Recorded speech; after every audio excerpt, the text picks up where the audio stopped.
Video देखने वालों को नमस्कार। आज बात करेंगे गौतम अदानी के बारे में। तो गौतम अदानी जो हैं इस समय दुनिया के तीसरे सबसे अमीर व्यक्ति बन गए हैं।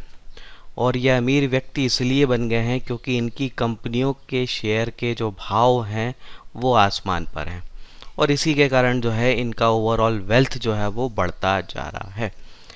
अब एक क्वेश्चन उठ रहा है कि इनकी कंपनियों के शेयर के भाव क्यों ऊपर बढ़ रहे हैं। तो जनरली जो कंपनियां ज़्यादा कमाती हैं, ज़्यादा उनकी आय होती है, ग्रोथ बढ़िया होती है, ऐसी कंपनियों के शेयर के भाव ऊपर जाते हैं।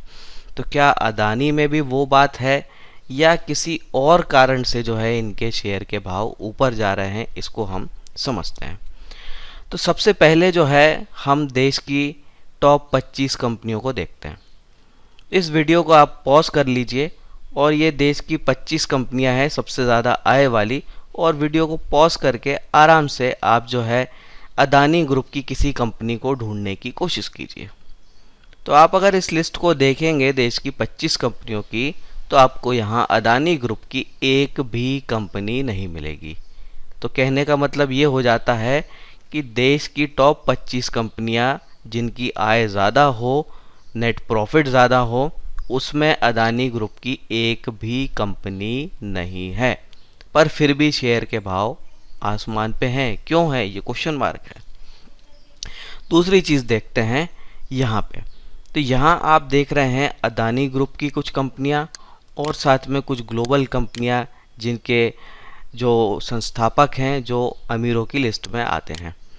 तो सबसे पहले देख रहे हैं आप 4 अदानी ग्रुप की कंपनियां, Adani total gas, Adani green, Adani enterprise, Adani transmission.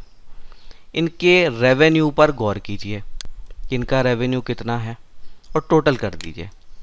तो अदानी ट्रांसमिशन का 1.4 बिलियन है, अदानी एंटरप्राइज का 8.7 बिलियन है, अदानी ग्रीन का 0.6 बिलियन है। ये क्या आपने ये सब टोटल किया तो आपको रफली जो फिगर मिलेगा वो $10 बिलियन का मिल जाएगा। तो अदानी ग्रुप की इन 4 लिस्टेड कंपनियों का जो अर्निंग है वो है $10 बिलियन। अब इसको हम कंपेयर करें बाकी के केस पे।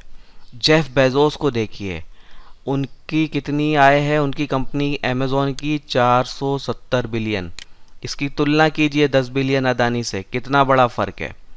और अब अमीरी के मामले में अदानी और जेफ बेजोस में सिर्फ 4-5 बिलियन का ही फ़र्क है।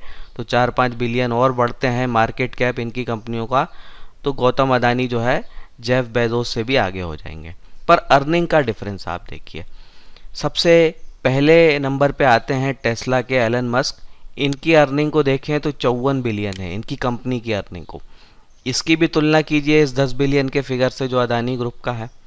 फिर मुकेश अंबानी की रिलायंस की बात करें, उनका है 100 बिलियन के लगभग, 99 बिलियन, 100 मान लेते हैं।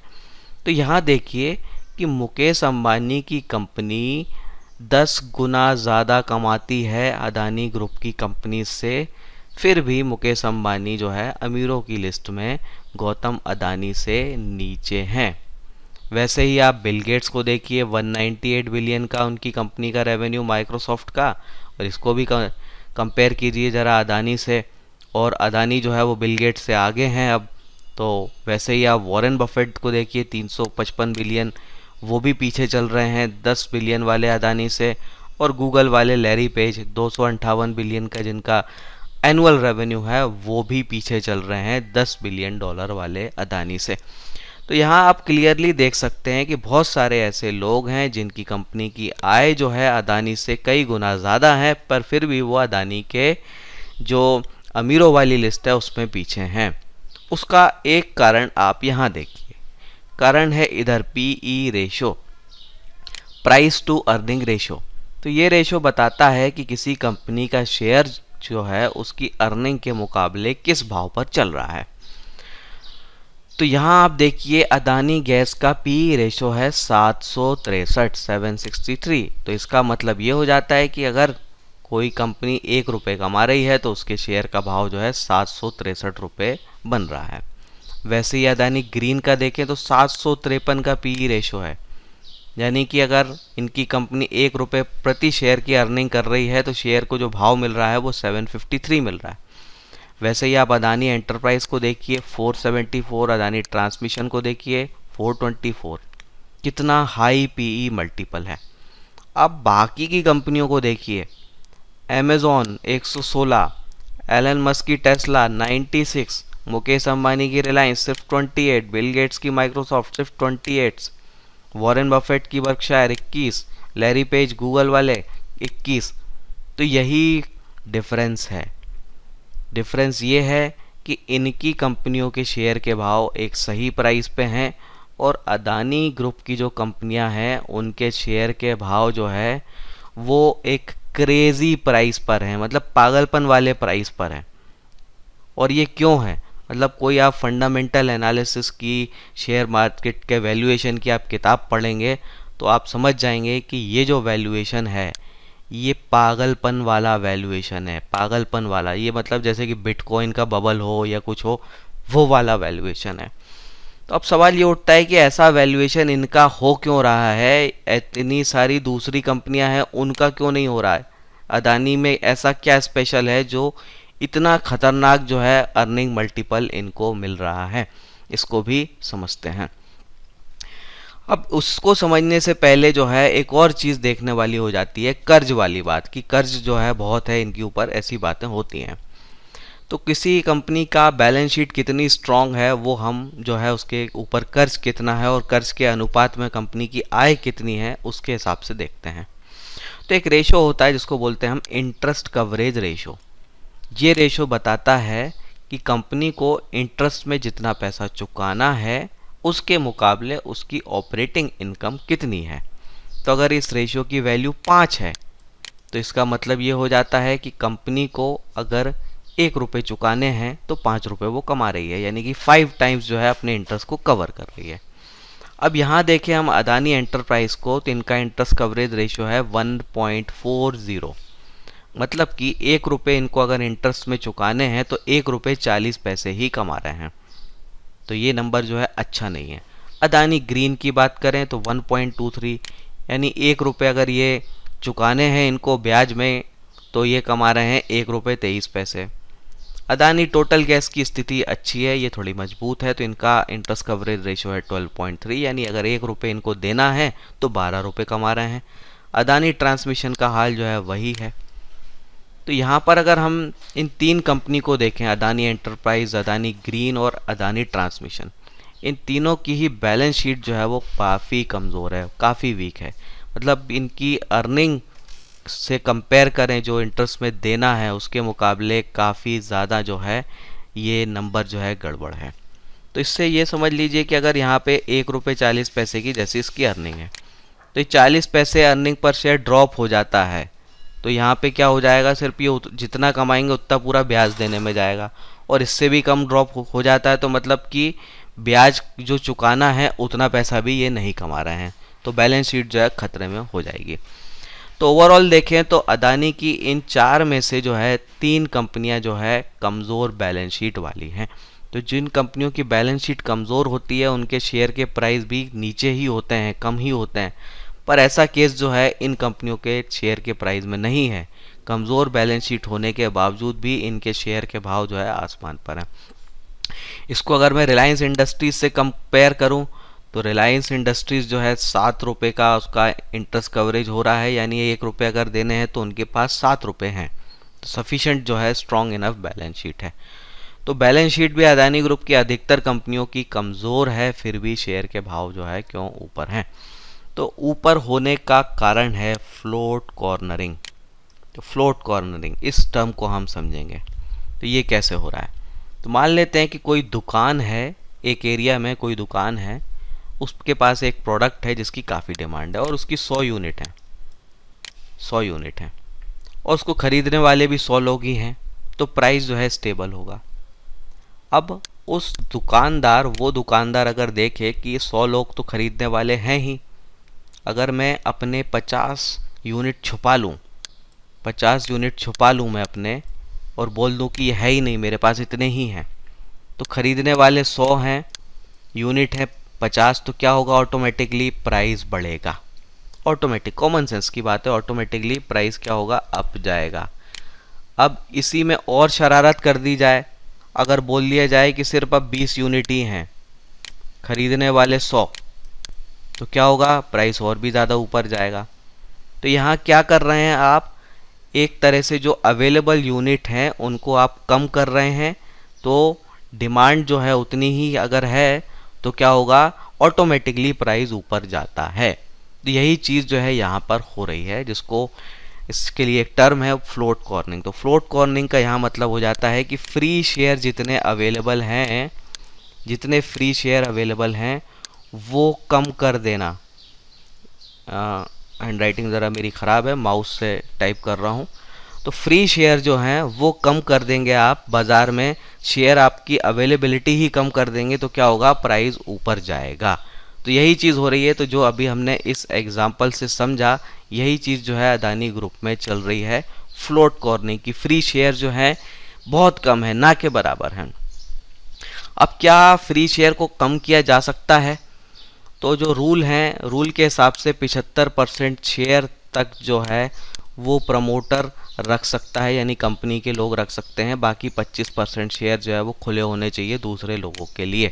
तो क्या वो वहाँ पे वो बात है या नहीं है, आप ज़रा देखते हैं। तो पहले हम देखते हैं रिलायंस इंडस्ट्रीज़ को कंपेयर करने के लिए, मुकेश अंबानी की कंपनी है। तो इनके 50% शेयर जो हैं रीसेंट जून क्वार्टर की फाइलिंग के हिसाब से 50.62% शेयर प्रमोटर के पास है। प्रमोटर मतलब कि कंपनी के खुद के लोग, जैसे कि अंबानी खुद हो गए। फिर 23% शेयर जो है वो किसके पास है, विदेशी निवेशकों के पास है। 14% शेयर किसके पास हैं, स्वदेशी निवेशकों के पास, यानी कि हमारे देश के जो म्यूचुअल फंड वगैरह हैं उनके पास। सरकार के पास 17.7% शेयर हैं। ये कहाँ से आ जाते हैं, ये LIC की मेनली होल्डिंग हो जाती है। पब्लिक की होल्डिंग देखें तो 10% है। तो यहाँ पे फ्री शेयर कितने हैं, 10% के करीब जो है 10.64 शेयर जो है ये फ्री शेयर है। इतने फ्री शेयर जो है बाज़ार में अवेलेबल हैं जिस पर फ्रीली ट्रेडिंग हो सकती है, होती है। अब यही चीज़ मैं अगर अदानी ग्रुप की कंपनीज़ में देखने जाऊं तो पिक्चर अलग दिखेगी। यहाँ देखूं तो प्रमोटर के पास कितने शेयर हैं, 72.28, यानी खुद जो है गौतम अदानी या उनकी फैमिली के पास या उनकी खुद की कंपनियों के पास जो कितने शेयर हैं वो 72.28। FIIs के पास शेयर हैं 15.83% शेयर। DII के पास देखें, यानी कि डोमेस्टिक म्यूचुअल फंड है, उनके पास 5.68% शेयर हैं। जनता के पास देखें, आम पब्लिक के पास देखें तो 6.2 है। और इस आम पब्लिक की लिस्ट में कोई ग्रीन एंटरप्राइज इन्वेस्टमेंट नाम की भी कंपनी है जिसने 3.53% शेयर ले ली है। तो 6 में से जो 3.53 है वो इनका हो गया, तो आपके पास जो बच रहा है वो 2 पॉइंट समथिंग का जो है बचेगा। तो यानी यहाँ फ्री शेयर कितने हैं, सिर्फ 2% समथिंग। तो जब आपका फ्लोट कम हो जाएगा, फ्री शेयर कम हो जाएंगी, तो क्या होता है, वैल्यूएशन अप जाता है। तो ये चीज़ यहाँ पे आप देखिए। फिर आते हैं दूसरी कंपनी अदानी ग्रीन एनर्जी। इसमें भी वही केस आपको देखेगा, 60% शेयर प्रमोटर के पास, 15% शेयर FIIs के पास, 0.98% किसके पास, DIIs के पास। तो ये जो प्रमोटर होते हैं, इंस्टीट्यूशनल इन्वेस्टर होते हैं, ये बाज़ार में रोज़ ट्रेडिंग नहीं करते। तो इनने जो ख़रीदा है वो सालों साल रखते हैं। तो इनके पास शेयर भले ही हैं लेकिन ये बाज़ार में रोज़ ट्रेडिंग के लिए नहीं आते, तो फ्री फ्लोट जो है वो कम ही रहता है। फिर पब्लिक शेयर होल्डिंग देखें तो 22% पब्लिक शेयर होल्डिंग दिख रही है, पर इस 22% में बड़ा हिस्सा जो है कुछ कंपनीज़ का है, उन्होंने ले रखा है। जैसे 16% शेयर किसके पास है, यूनिवर्सल ट्रेड एंड इन्वेस्टमेंट के पास है। 3.5% शेयर किसके पास है, एक्मे ट्रेड के पास। फिर दूसरी कंपनी कौन सी हो गई है। तो यहाँ पर भी आप जब आप सब टोटल कर देंगे तो आपको यहाँ पे भी दिखेगा फ्री फ्लोट कितना है, 2% के आसपास। इस कंपनी में भी जो फ्रीली अवेलेबल शेयर हैं वो सिर्फ 2% ही हैं। अदानी टोटल गैस एक और कंपनी देखें, उसमें भी यही सिचुएशन है। 74.8% शेयर प्रमोटर के पास है, 17% FIIs के पास है, 5.5% DIIs के पास है, पब्लिक के पास सिर्फ 2.02। तो यहाँ पे भी क्या है, फ्लोट फ्री कितना है, 2% के आसपास ही। तो आप यहाँ देखिए, किसी कंपनी के अगर शेयर ही अवेलेबल ना हो, सिर्फ मामूली से शेयर बाज़ार में हो, और ऐसी कंपनी थोड़ी बहुत भी ग्रोथ करती है, तो क्या होता है, डिमांड ज़्यादा है, सप्लाई कम है, तो प्राइस ऑटोमेटिक ऊपर जाता है। और ऊपर जो है वो किसी भी लिमिट तक जा सकता है। अब यही चीज़ आपको अदानी ट्रांसमिशन इस कंपनी में भी दिख जाएगी। 73.87% शेयर प्रमोटर के पास है, 20% FIIs के पास है, 3.43 DIIs के पास है, पब्लिक के पास कितने हैं 2.70। यानी कि यहाँ पे भी आप देखिए वही 2 पॉइंट वाली रेंज का जो फ्री फ्लोट है वो भी यहाँ पर ही है। तो जिन भी अदानी ग्रुप की कंपनियां क्रेजी वैल्यूएशन पे चल रही हैं, पागलपन वाले भाव पे चल रही हैं, उन सब में एक कॉमन बात आपको दिखेगी कि इनका फ्री फ्लोट जो है वो बहुत कम है।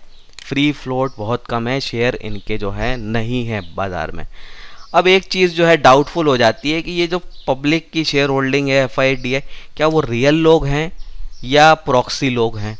ये क्वेश्चन मार्क वाली बात हो सकती है, जांच का विषय हो सकता है।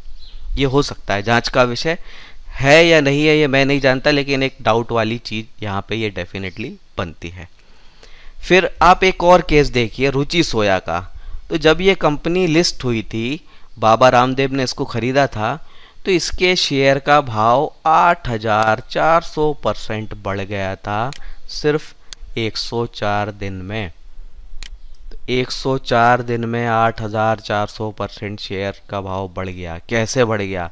इनकी अर्निंग तो बढ़ी नहीं, इनका कर्जा भी कम नहीं हुआ, कंपनी में कुछ अच्छा हुआ ही नहीं, पर फिर भी 8,400% शेयर का भाव कैसे बढ़ गया?